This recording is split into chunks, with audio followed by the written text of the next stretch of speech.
자, 잘 쉬셨죠? 이제 마지막입니다. 자, 요한계시록을 마무리하면서 신약산책 5주차 강의를 마무리하고자 합니다. 자, 요한계시록.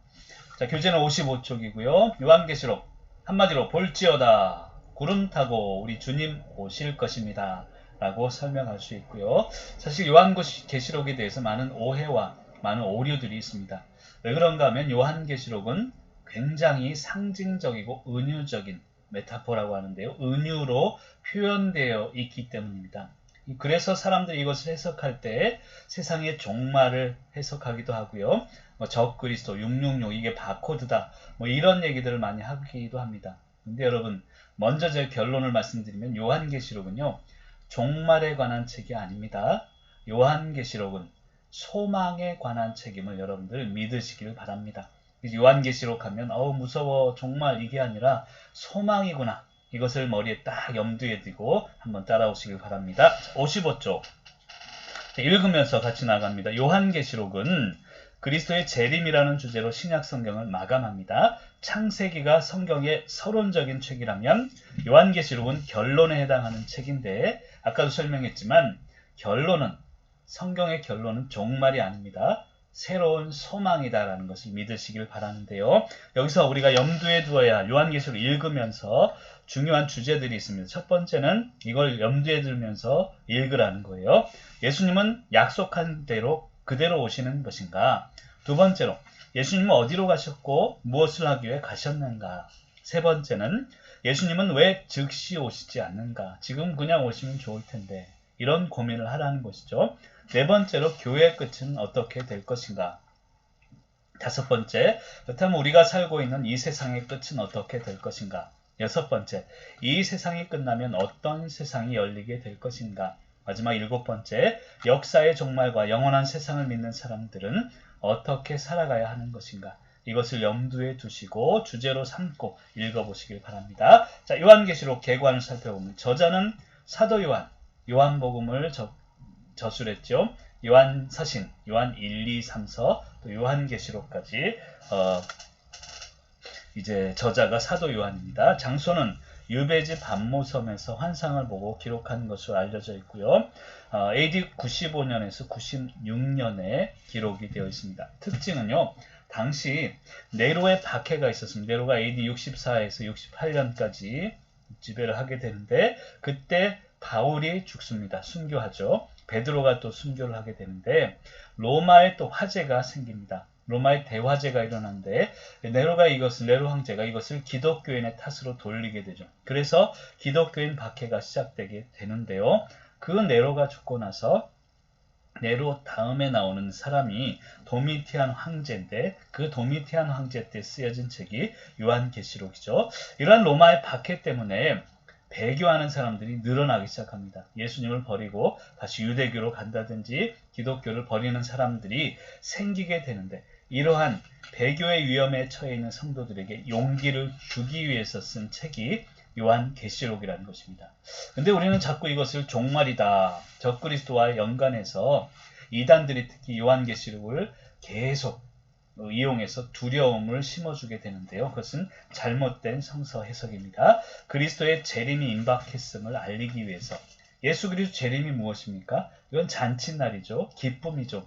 기쁨을 알리기 위해서 쓴 글이 요한계시록입니다. 그러니까 로마의 박해, 네로의 박해, 도미티안 황제의 박해 속에서 사도 요한이 글을 쓰면서요. 네로라고 쓸 수가 없는 거예요. 그래서 그것을 은유적으로, 상징적으로 많이 표현을 합니다. 그 중에 대표적인 게 666인데요. 666은요. 어떤 바코드가 아닙니다. 이것은 네로 황제를 지칭하는 암호이며 상징적인 언어이죠. 그것을 현대인들이 자꾸 666이다, 바코드다, 세상의 종말이다 생각하게 된다는 것이죠. 그런 쪽으로 해석해서는 안 된다는 것입니다.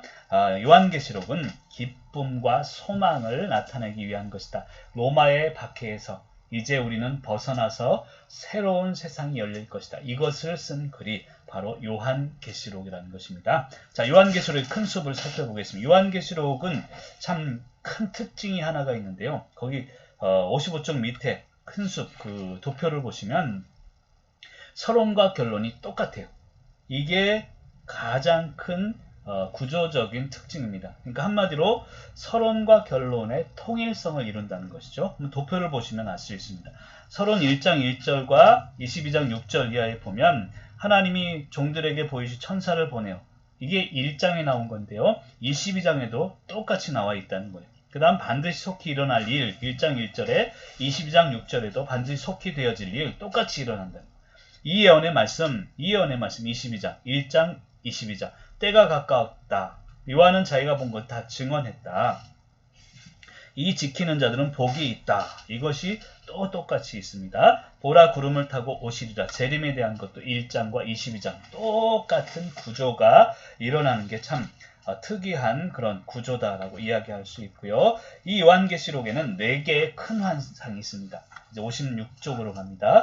4개의 큰 환상이 있는데 첫 번째 환상은 7교회에 대한 환상입니다. 이 7교회는요. 물론 교회를 지칭하지만 우리 성도들의 7가지의 그런 종류다라고 생각해도 무방합니다. 두 번째 환상이 있는데 7인, 7나팔, 7대접 환상에 대한 그런 환상이 있고요. 세 번째 환상은 큰 성 바벨론의 멸망에 대한 환상.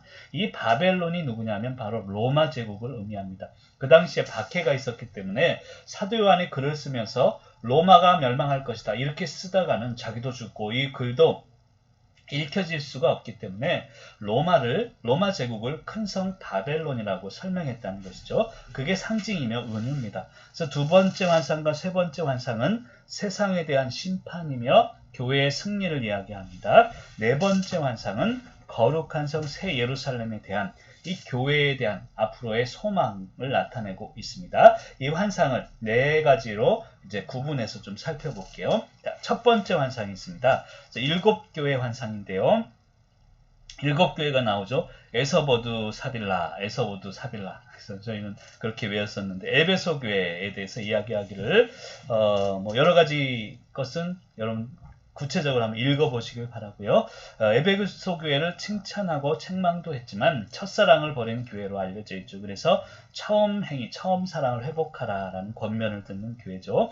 이런 마음이 저한테 없는지 살펴보라는 것입니다. 서머나 교회는 환난과 공핍을 견뎠고 책망은 없습니다. 서머나 교회 하면 죽도록 충성하라라는 권면이 나오죠. 우리도 그런 충성하시길 바라고요. 버가모 교회는 믿음을 버리진 않았지만 우상숭배 음행하게 되는 책망이 있습니다. 그래서 회개하라는 권면을 받게 되고요. 두아디라 교회 사랑과 섬김과 믿음과 인내가 처음보다 더했다. 사랑이 갈수록 식어지면 안 되죠. 지금 두아디라 교회처럼 갈수록 더 커져야 됩니다. 근데 문제는 우상 숭배가 있었다는 것이죠. 그래서 믿음을 지켜라라는 권면을 받게 됩니다.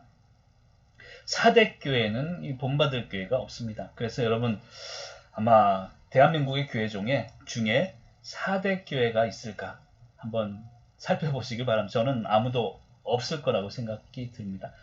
책망을 받았죠. 죽은 교회다라는 그런 책망을 받게 된 교회죠.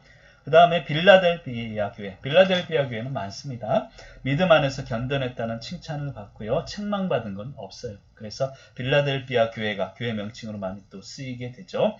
라오디게아 교회는 칭찬받는 것도 없고 책망도 무관심한 거에 대해서는 이야기하지만 열심을 내라는 권면을 받게 됩니다. 그래서 이 7가지 교회를 통해서 7개의 모습은 나의 모습이기도 하다라는 것을 아시길 바랍니다.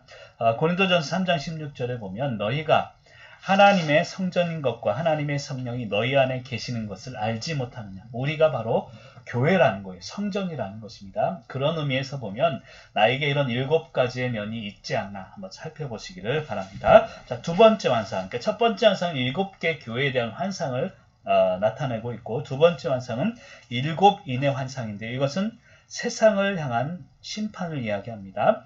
5장 6절에 보면 죽임을 당한 것 같은 어린 양이 두루마리 인을 떼면서 심판이 시작된다는 것을 나타내고 있죠. 첫째 인부터 7째 인을 쭉 떼게 되는데 그 내용은 한번 쭉 살펴보시길 바라고요. 7나팔의 재앙이 또 나옵니다. 첫째 나팔부터 7째 나팔까지 쭉 재앙이 나타나는데요. 어찌됐건 이 구체적인 내용 한번 읽어보시길 바라고 이것이 이야기하는 바는 세상의 심판을 나타내고 있다는 것이죠. 그 다음 일곱 대접의 재앙이 있는데요. 거기 보면 첫째 대접부터 일곱째 대접까지 쭉 나오게 됩니다. 이것도 마찬가지로 세상의 심판을 이야기하게 되는데 여기서 읽다 보면 문제가 좀 있습니다. 문제라기보다는 우리가 오해하는 것들이 있죠. 13장에 보면 짐승의 수 666에 대해서 이야기를 합니다. 우리가 666 하면 벌써부터 그냥 아이고 힘들어. 아이고 세상에 정말 이런 생각을 갖게 되는데 666은 그게 절대 아닙니다. 아까도 얘기했지만 사도 요한이 네로 황제, 물론 도미티안 황제의 지금 치하에 있긴 합니다만 쓰면서 네로 황제를 은유적으로 상징적으로 표현했는데 그게 바로 666이라는 숫자래요. 그러니까 숫자라는 것이죠. 적그리스도가 있는데 그것은 짐승의 수고 666이다. 이것을 네로 가이사랴를 은유적으로 메타포로 표현했다는 것이 상징으로 표현했다는 거예요. 학자들은 이야기하기를 자 여기 잘 보이나요? 잘 보이셔야 되는데 자 보이시는 분들은 동영상을 잠깐 멈추시고 한번 보세요. 거기 보면요. 이 666에 대해서 이야기하기를 여기 이게 지금 헬라어로 보면 네로라고 읽습니다. 네로. 네로를요 위에 써 있습니다만 각자 그 헬라어 알파벳은 숫자가 그 각 알파벳만 숫자가 부여되어 있거든요. 그것을 네로를 숫자를 계산해 보니까 306이 나왔고요. 여기는 이게 카이사라라고 읽는데 헬라어 카이사르 이것은 360이 나왔다는 거예요. 그래서 306과 360을 더하니까 666이 나왔는데 결론적으로 666은 네로 카이사르를 지칭한다는 거예요. 그러니까 네로 황제를 지칭하는 게 666일 뿐이지 그것이 어떤 세상의 종말이고 바코드를 의미하는 게 아니다. 확대 해석해서는 안 된다는 것입니다. 여러분 기독교의 영성 중에 하나는요. 두려움은 기독교의 영성이 아니에요. 죄책감, 기독교의 영성이 아닙니다. 근데 자꾸 이런 죄책감과 두려움을 집어넣는 건 이단들이 하는 거예요. 기독교의 영성은 하나님 안에서 평화입니다. 사랑입니다. 그것을 누릴 수 있기를 바라고요. 큰 성 바벨론도 마찬가지로 로마 제국을 은유적으로 표현하는 것이라는 이야기입니다. 그래서 세 번째 환상을 보면 큰 성 바벨론의 심판과 멸망, 즉 로마 하나님과 대적하는 세상의 멸망을 이야기하죠. 그래서 그리스도의 재림을 이야기합니다. 요한계시록 19장 7절에 10절에 보면 어린 양의 혼인잔치를 통해서 그리스도의 재림을 이야기하고 있고요. 얼마나 이건 혼인잔치와 같은 것입니다. 멸망이 아니라 잔치를 이야기하는 것이 요한계시록이죠. 천년왕국에 대한 예언이 나오는데 요한계시록 20장에 보면 사단이 갇히고 성도들이 천년간 다스리며 왕노릇하는 것이 나옵니다. 그래서 이것을 천년왕국이라고 표현하죠. 천년왕국설에 대해서는 전천년설, 후천년설, 무천년설이 있습니다. 이것만 설명해도 몇 시간이 가는데요. 전천년설은 이 천년 전에 예수님의 재림이 있다는 것입니다. 그러니까 천년 전에 있고 그 천년 동안 예수님의 다스리는 평화의 나라가 있다라는 것이죠. 좀 더 구체적으로 얘기하면 7년 대환란을 또 이야기합니다. 7년 대환란 후에 예수 그리스도가 재림하고 천년 왕국이 있다. 평화의 천년이 있다. 이게 전천년설이고요. 후천년설은 천년이 왕국이 있고 난 이후에 교회가 다스리는 평화의 그런 시대 천년이 있고 난 이후에 예수 그리스도의 재림이 있다라는 학설이고요. 중요한 것은 무천년설입니다. 이 무천년설은 뭐냐면 천년왕국이 없다라는 게 아니고요. 예수님이 초림, 예수님이 먼저 오시고 재림, 그때까지 시간을 천년왕국, 교회 시대다. 지금 우리가 살아가는 시대가 천년왕국이다. 그래서 지금 힘들고 어려워도 지금의 상황을 천년왕국, 평화의 상황으로 만드는 게 성도의 정체성이다라는 것입니다. 그래서 무천년설은 웨스트민스터 신학교에서 미국에 있는 전적으로 주장하고 있는 무천년설이죠. 여러분 이것이 전천년설이냐 후천년설이냐 7년 대환란 견뎌야 되고 황충이 물리면 안 되고 666 받아야 되면 안 되고 이런 거 다 쓸모없는 이야기들입니다. 우리가 중요하게 여겨야 되는 것은 이것은 누구도 알 수 없다는 거예요. 전천년인지 후천년인지 무천년인지 단지 성도의 정체성을 분명히 깨닫고 그리스도 안에서 지금 살아가는 삶이 천년왕국처럼 평화를 이루며 살아가는 것이 더 중요하다. 이것을 제 강의를 통해서 깨달으시면 너무너무 감사하겠습니다.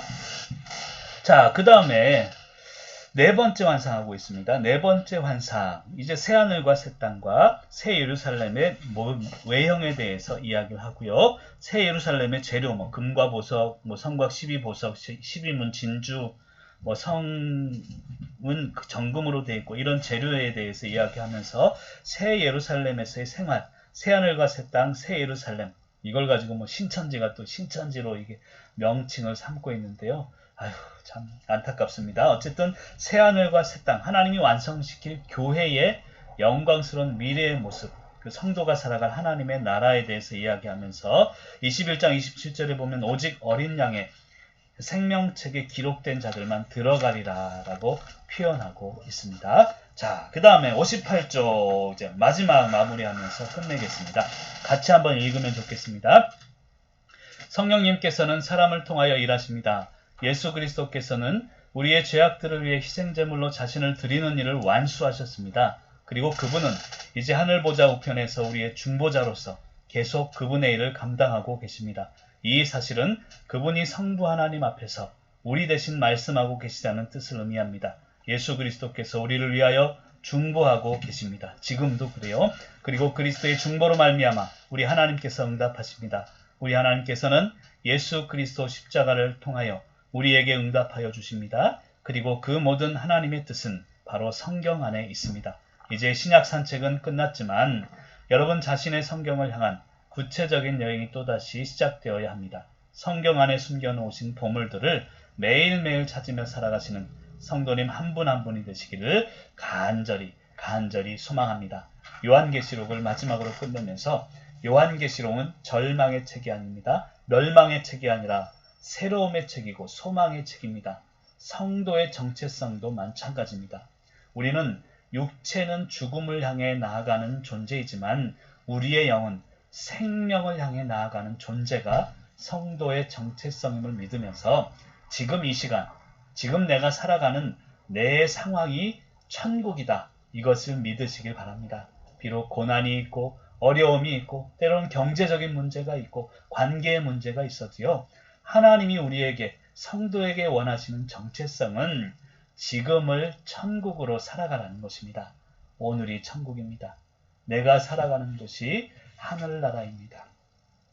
높은 산이 거친 들이 초막이나 궁궐이나 내 주 예수 모신 곳이 그 어디나 하늘 나라.